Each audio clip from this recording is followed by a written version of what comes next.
11장 1절에서 8절. 속이는 저울은 여호와께서 미워하셔도 공정한 저울추는 그분께서 기뻐하신다. 교만하면 수치가 오고 겸손하면 지혜가 온다. 정직한 자들의 성실은 자신들을 인도하나 사특한 자들의 속임수는 자신들을 패망케 한다. 재물은 진노의 날에 아무 쓸모가 없으나 의리는 죽음에서도 구해낸다. 흠없는 사람의 의로움은 그의 앞길을 바르게 하나 사악한 자는 자기 악행으로 망하고 만다. 정직한 자들의 의로움은 자신들을 구원하나 사특한 자들은 자신들의 욕심에 사로잡히고 만다. 사악한 사람은 죽을 때에 그의 소망도 사라지고 불의한 자의 기대도 헛되이 끝난다. 의인은 재난에서 구원받으나 악인은 오히려 그 재난에 빠진다. 제목은 정직하고 성실한 자입니다. 정직하고 성실한 자. 3절에 보면 정직한 자들의 성실이다 그랬는데 정직하고 성실한 자 오늘 제목입니다. 1절에 속이는 저울은 여호와께서 미워하셔도 공정한 저울추는 그분께서 기뻐하신다. 속이는 저울을 하나님께서 미워하신다 그랬습니다. 속이는 저울. 우리의 삶이 속이는 저울같이 되어서는 안 됩니다.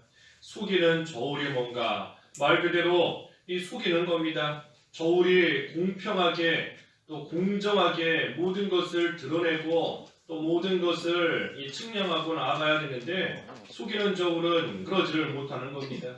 그러니 잘못된 것을 옳게 여기게끔 만드는 것이 속이는 저울입니다. 분명히 잘못된 건데 그것을 옳게 여기게끔 만드는 것입니다. 속이는 저울. 또 공평하지 못하는 거예요. 또 남을 말 그대로 속이는 겁니다. 잘하지 못하고 있으면서도 남들에게는 잘하는 것처럼 속이는 겁니다. 다른 사람을 속이는 거, 속이는 저울이에요.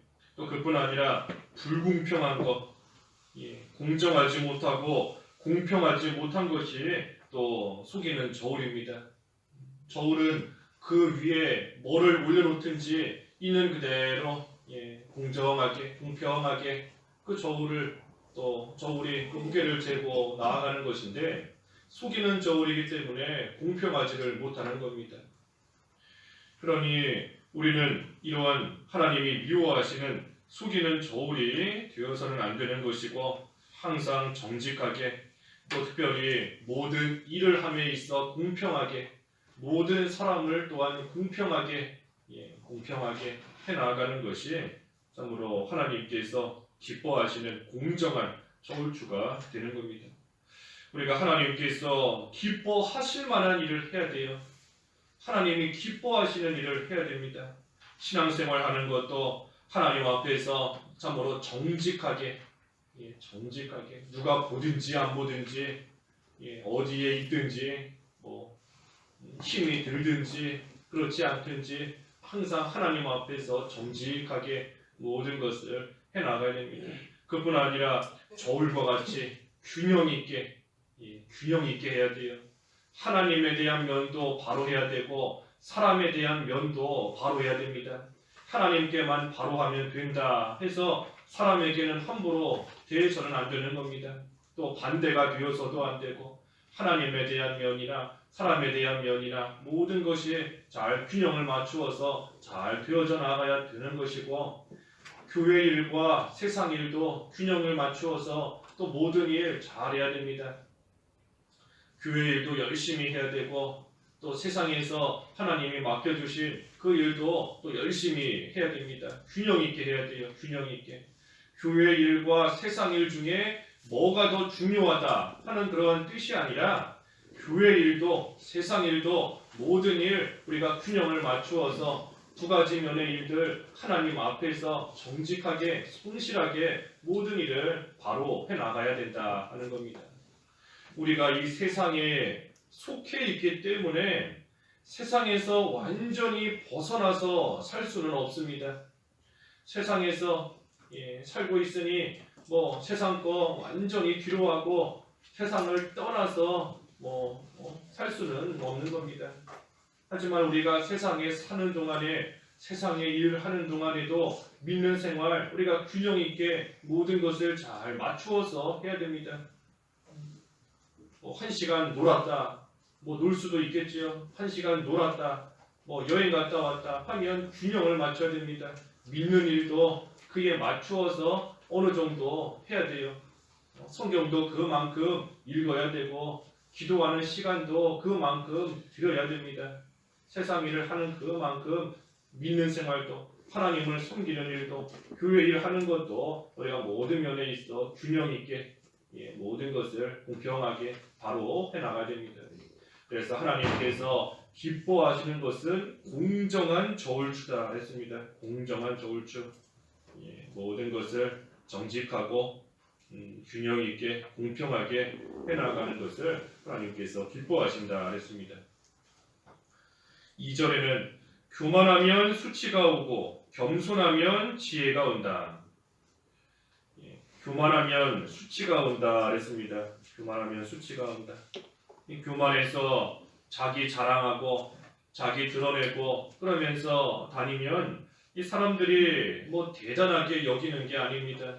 자기 자랑하면 뭔가 대단한 것처럼 여겨지고 사람들이 또 높여주고 좋게 여길 것 같지만 사실은 그렇지 않아요.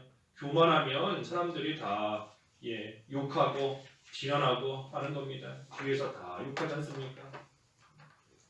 하지만 반대로 겸손하면 존귀가 따라옵니다. 겸손하면 존귀가 따라와요. 교만은 패망의 선봉이다. 하지만 겸손은 존귀의 앞잡이이다. 우리 뒤에 18장에 보면 나오는데 18장 12절에 교만하면 망하지만 겸손하면 존귀가 따라오는 겁니다. 사람들이 능력 있고 대단한 사람을 좋아하는 게 아니라 겸손하고 항상 자신을 낮추고 모든 면에 있어 선한 그러한 사람을 좋아하기 마련인 겁니다. 그러니 겸손한 자가 지혜로운 겁니다. 자기 나타내고 교만하면 잘 될 것 같지만 사실은 사람들이 싫어해요. 그런 사람 싫어하는 겁니다. 오히려 선한 사람, 겸손한 사람, 낮아지는 사람, 그러니 겸손하면 지혜가 온다. 겸손한 자가 지혜로운 겁니다. 그런데 문제는 겸손해야 되는데 어떻게 해야 겸손해지는가? 우리가 의지를 가지고 노력해서 겸손해질 수 있는 게 아니지 않습니까? 어느 정도 노력해보고 어느 정도 의지를 가지고 힘을 쓴다고 해서 겸손해지는 게 아닙니다. 물론 어느 정도 조금은 겸손의 모양을 갖출 수는 있어요. 하지만 근본적으로 겸손해지는 것은 아닌 겁니다. 겸손해지는 것은 오직 예수님의 마음을 품을 때 예수님의 마음을 품은 만큼 겸손해지는 겁니다. 예수님의 마음을 품은 만큼 온유하고 겸손한 예수님의 마음, 또 하나님의 본체 되셨지만 자신을 비워 종의 형체를 입으시기까지 낮아지신 그 마음을 우리가 품을 때에 그만큼 겸손이 따라오고 그만큼 겸손하게 만들어지는 겁니다. 그러니 우리가 예수님을 깊이 생각해야 돼요. 예수님을 깊이 생각해야 되는 겁니다. 분명히 하나님과 동등하시지만 그럼에도 겸손하게 낮아지시고 성도 하나님께 신실하신 그 예수님을 우리가 깊이 생각하고 그 예수님을 본받고 나아갈 때에 그때에 하나님의 집이 잘 지어진다 그랬지 않습니까? 하나님의 집이 그때 잘 지어지는 겁니다. 예수님을 생각하며 예수님을 본받고 나아갈 때에 그때에 예수님을 닮은 만큼 예수님께 배운 만큼 그만큼 낮아지는 것이고 그만큼 겸손해지는 겁니다. 그러니 우리가 예수님의 마음을 품어야 겸손해질 수 있어요. 그러지는 않고 그저 내가 이제는 좀 겸손해 봐야 되겠다. 이제는 좀 낮아져 봐야 되겠다 할지라도 안 되는 겁니다. 안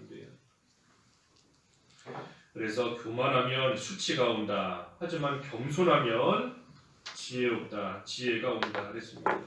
3절에 정직한 자들의 성실은 자신들을 인도하나 사특한 자들의 속임수는 자신들을 패망케 한다.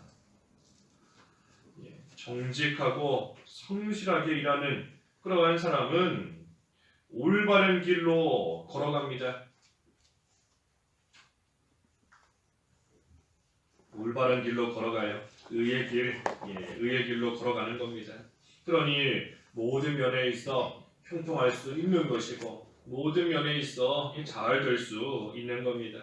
하지만 사특한 자, 악한 자인데 악하고 못된 자, 사특한 자입니다. 그러한 자는 남을 속이고 사특한 자들의 속임수는 자신을 패망케 한다 그랬지 않습니까? 앞에서 본 속이는 저울 같은 겁니다. 속이는 저울같이 남을 속이고 자신을 속이고 또 하나님을 속여보려고 하고 나아가지만 결국은 패망케 한다. 멸망의 길로 가는 겁니다. 멸망의 길로. 그러니 정직한 자, 하나님이 기뻐하시는 자가 정직한 자인데 하나님께서 기뻐하시니 잘 될 수밖에 없는 것이고 형통할 수밖에 없게 되는 겁니다. 하지만 사특한 자는 망한다 그랬어요. 속이는 자 망한다. 4절에 재물은 진노의 날에 아무 쓸모가 없으나 의리는 죽음에서도 구해낸다. 재물이 구원해주지 못합니다. 재물이 많다고 해서 진노의 날에 구원받고 건짐을 받는 것이 아닙니다. 아무리 재벌이다, 대기업 회장이다, 재산이 몇천억이 있다 그러던데 그래도 하나님이 한번 치시면 죽는 겁니다. 그 재산이 구해주지 못해요. 무슨 삼성이다, 대한항공이다, 아무리 돈이 많을지라도 하나님이 한번 치시면 그 재물이 그들을 구해주지 못하는 겁니다. 다 사라지는 겁니다. 다 사라져요. 재물은 진노의 날에 아무 쓸모가 없다. 재물도 건강도 명예도 세상 지식도 하나님께서 치시면 다 사라지는 것인데 그런 것이 우리를 결코 진노의 날에 구원해 줄 수 없는 겁니다. 하지만 의리는 죽음에서도 구해낸다. 의리는 죽음에서도 구해낸다. 우리 앞에 10장 2절에서도 보았죠. 10장 2절에서도 부정하게 얻는 재물은 아무 쓸모가 없으나 의리는 죽음에서도 구해낸다. 같은 말씀인 겁니다. 의리는 죽음에서도 구해낸다. 의를 가리킨 것인데 의는 우리를 죽음에서부터 또 환난에서부터 우리를 온전히 구해낼 수 있습니다. 그 말씀이 밑에 5절과 6절에도 나와 있어요. 5절에 흠없는 사람의 의로움은 그의 앞길을 바르게 하나 사악한 사람은 자기 악행으로 망하고 만다. 정직한 자들의 의로움은 자신들을 구원하나 사특한 자들은 자기들의 욕심에 사로잡히고 만다. 의는 사람을 구해내는 겁니다. 구해내요. 의가 뭔가 여러 가지가 있지만 우리 본문을 통해서 볼 때에는 정직한 거, 성실한 거 이것이 의입니다. 정직하고 성실한 거. 누구 앞에서도 흠잡을 것이 없는 거 의입니다. 어디서나 올바른 거 의예요. 그래서 정직하게 살아가는 거, 성실하게 살아가는 거 그것이 의입니다. 우리 앞에서 본 것처럼 정직하고 성실한 자는 올바른 길로 걸어간다. 의의 길로 걸어간다. 그랬지 않습니까? 그러니 안전한 겁니다. 그러니 안전해요. 아무리 재난의 날을 만날지라도 재앙을 만날지라도 정직하고 성실하게 살아가면 의의 길로 걸어갈 수 있기 때문에 안전한 것이고 그것이 그들을 또한 보호해주고 지켜주는 겁니다. 그러니 하나님의 말씀을 참으로 귀하게 여기고 그 말씀을 정직하게 행하고 성실하게 행하고 나아가면 재물이 아니라 하나님께서 그들을 건져주시는 겁니다. 하나님의 말씀을 정직하고 성실하게 행할 때에 하나님이 구원해 주시고 하나님이 건져 주시는 겁니다. 폭풍을 만나서 죽을 위기에 빠진 사람들, 바울을 통하여 주시는 하나님의 말씀을 그대로 행하고 나아갈 때에 하나님이 건져 주셨지 않습니까? 하나님의 말씀은 정직하게 행하는 겁니다. 있는 그대로 성실하게 행하고 나아가는 겁니다. 그때 무슨 재물이나 지식이나 경험이나 그러한 것이 건져주는 게 아니라 하나님께서 건져주시는 겁니다. 하나님께서 의의 길로 걸어가는 자, 그러한 자 하나님이 도우시고 하나님이 건지시고 하나님께서 구원해 주시는 겁니다. 의는 죽음에서 구해낸다 그랬습니다. 7절에 사악한 사람은 죽을 때에 그의 소망도 사라지고 불의한 자의 기대도 헛되이 끝난다. 아무리 세상에서 잘 산다 할지라도 죽음으로써 다 끝나는 겁니다. 죽음으로써 다 끝나요. 이후에는 심판이 기다리고 있습니다. 사람이 한번 죽는 것은 정한이지요. 그 후에는 심판이 있다. 죽음으로써 끝나는 겁니다. 아무리 세상에서 재물을 많이 모아놓고 아무리 세상에서 남에게 해를 주고 남을 속이면서 자기는 잘 살았다 할지라도 죽으면 다 끝나는 거예요. 그러니 의를 따르지 않으면서 아무리 세상에서 잘 살고 편하게 산다 한들 그것이 무슨 의미가 있겠습니까? 아무 의미 없습니다. 아무 의미 없어요. 그러니 우리가 악한 자를 부러워할 것이 하나도 없습니다. 악한 자 부러워할 것이 없습니다. 시편 37편에도 쭉 보면 반복적으로 계속 나오는 말씀이 악한 자를 부러워하지 마라. 그들은 풀처럼 다 시들어 버릴 것이다.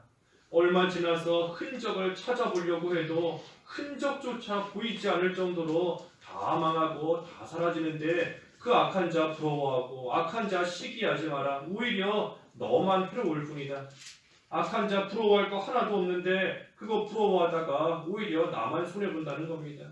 그러니 우리는 그저 하나님께서 나에게 주신 그 말씀 정직하게 성실하게만 행하고 나아가면 하나님께서 함께 하시며 도와주시는 그러한 은혜와 역사가 있고 그것이 귀한 줄 알고 그 안에 끝까지 머물면 되는 것이지 악한 자 부러워할 것이 없다. 죽을 때에 다 사라지고 기대하는 것도 헛되이 끝난다. 마지막 8절에 의인은 재난에서 구원받으나 악인은 오히려 그 재난에 빠진다. 의인은 하나님이 건져주십니다. 의로운 길로 걸어가는 자, 정직하고 성실하게 행하는 자, 그러한 자는 하나님께서 반드시 건져주세요. 하지만 반대로 악인은 그 재난에 빠진다 했습니다. 재난에 빠진다. 홍해 바다에서 이스라엘을 하나님이 건지셨습니다. 하지만 애국은 그 가운데 빠져서 죽게 만드셨어요. 하나님께서 의로운 자는 건지시지만 악한 자는 그 재난에 빠지게 만드시는 겁니다. 똑같은 홍해 바다이지만 이스라엘에게는 홍해가 구원의 장소, 하나님이 건져주시는 장소인 것이고 애국 사람들에게는 똑같은 홍해가 망하는 장소, 멸망하는 장소가 되어버리는 겁니다. 그러니 우리가 환경 탓할 거 없습니다. 환경 탓할 것도 없고 그저 의인으로서 합당하게 살지 못하는 것, 그것을 애통하게 여기면서 지금부터라도 하나님 앞에 올바른 모습으로, 정직한 모습으로, 성실한 모습으로, 겸손한 모습으로 살아가기만 하면 환경이 문제가 아니라 그 환경 가운데서도 능히 건지실 수 있는 하나님께서 그러한 자 도와주시고 건져주시고 구원해 주시는 겁니다. 그러니 오늘 정직하고 성실한 자다 그랬어요. 정직하고 성실한 자, 우리가 이러한 자가 다 돼야 될 것인데 하나님의 말씀 앞에 특별히 정직한 자가 돼야 됩니다.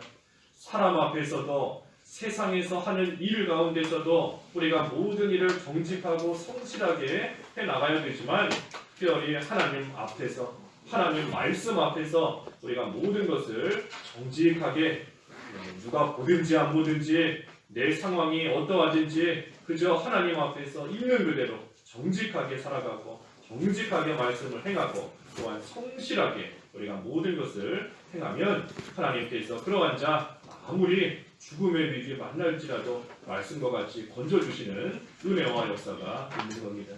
그래서 우리가 정직하고 성실한 그러한 생활이 되어야 되겠습니다. 기도하겠습니다. 하나님 아버지, 악한 자는 하나님께서 망하게 하시고 또 패망케 하시지만 정직하고 성실한 자, 겸손한 자, 의를 행하는 그러한 자는 하나님께서 재난 가운데서도 건지시고 구원해 주신다 하셨습니다. 하나님, 저희들 참으로 하나님 앞에서 또한 사람 앞에서도 모든 면에 있어 정직하고 성실하게 행할 수 있는 그러한 삶이 될 수 있도록 믿음을 더하여 주시옵소서. 오늘 거룩한 주님의 날이 오니 온종일 하나님을 찬양하며 하나님의 영광을 드러내며 하나님의 말씀에 귀 기울이며 하나님 앞에서 올바른 모습으로 조금이나마 더 만들어질 수 있는 한 날이 될 수 있게 하여 주시옵시고, 하나님 주시는 참된 안식과 하나님이 예비해 놓으신 은혜와 복을 다 받아 누리며 하나님으로 기뻐할 수 있는 귀한 하루 되게 하여 주시옵소서.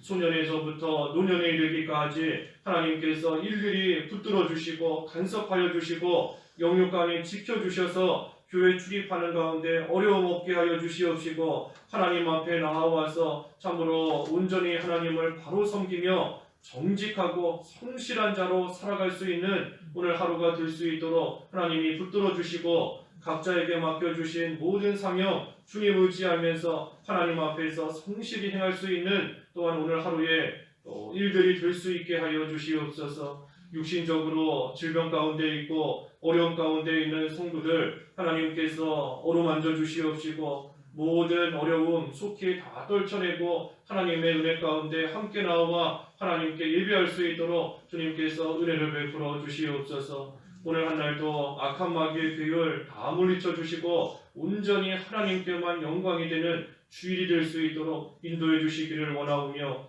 예수님의 이름으로 기도하옵나이다. 아멘.